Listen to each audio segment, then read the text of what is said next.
Hola, hoy estamos en LUC, el lugar de la memoria, tolerancia y inclusión social, para revivir el conflicto armado que se dio entre el Estado peruano y Sendero Luminoso. Acompáñenos con el recorrido.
Bueno, podemos decir que una de las causas del conflicto armado que se dio entre Sendero Luminoso y el Estado fue la decisión del Partido Comunista Peruano, Sendero Luminoso, de llegar al poder mediante el uso de la violencia y tácticas de terror.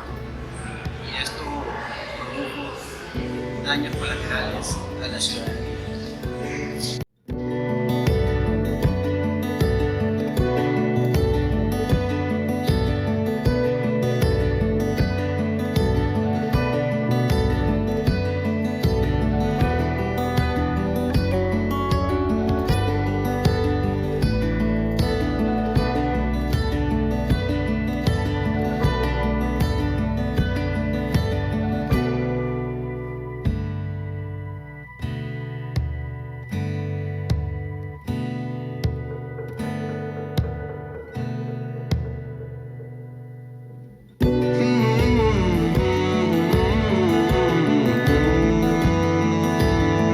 Otra de las causas por la cual se dio el conflicto interno en el Perú fue la exclusión social del pueblo campesino, pues este grupo, al verse desamparado por el Estado, vio en Sendero Luminoso un grupo del cual podía luchar por sus derechos.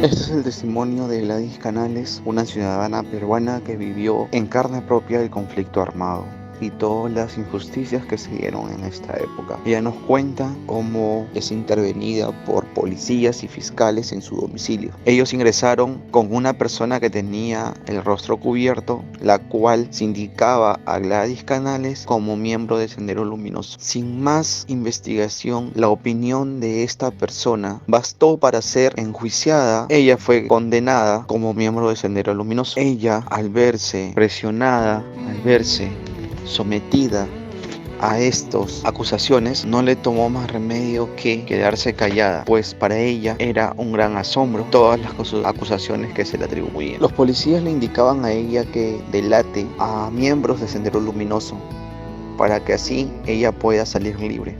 Ella no sabía qué responder, pues no era miembro de Sendero Luminoso. Sin embargo, fue maltratada física y psicológicamente por los policías. Es por ello que ella es condenada como miembro de Sendero Luminoso. Ella va a prisión y permaneció ahí por 7 años, en los cuales era tratada como una terrorista. Gladys nos cuenta todo el abuso y el maltrato psicológico que sufrió en esta época. Luego de estos sucesos, ella fue indultada y fue demostrada su inocencia. Angélica Mendoza nos cuenta cómo en la madrugada del 3 de julio de 1983, en Ayacucho, el ejército se lleva a su hijo Arquímedes sin excusa alguna. Ese fue el último día que vio a su hijo. Angélica nunca se cansó de buscar a su hijo. y en el trayecto se encontraba con un grupo de señoras que estaban pasando por lo mismo, cuyos hijos y esposos habían desaparecido.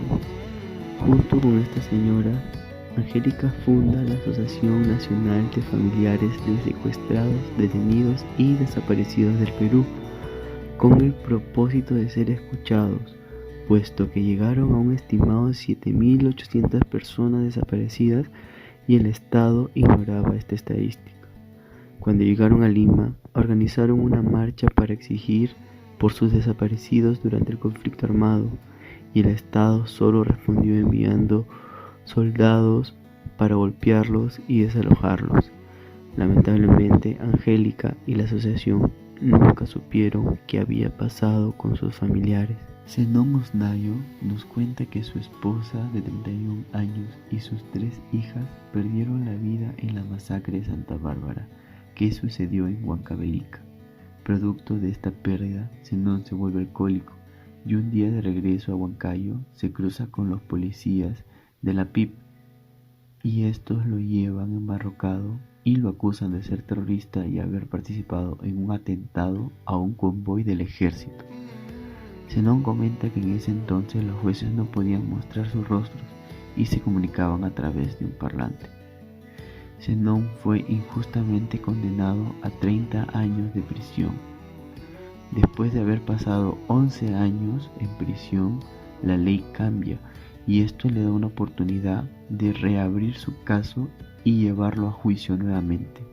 En esta oportunidad, Zenón logra demostrar su inocencia y su caso llega hasta la Corte Interamericana de Derechos Humanos. Bueno, ya estamos por finalizar el recorrido y podemos llegar a la conclusión de que los que fueron más afectados por este conflicto interno fueron los campesinos, dado que ellos sufrieron maltratos tanto por los militares como por los de Sendero Luminoso. ¿No, Toro? Claro, esto se vio en los abusos que sufrieron las mujeres y por parte tanto de Sendero Luminoso como por parte del ejército peruano. Esto se dio a que el pueblo campesino era considerado menospreciado, ¿no? Y por ello es que no tenían poder de decisión y bueno, eran usados por tanto el ejército peruano y el grupo de Sendero Luminoso.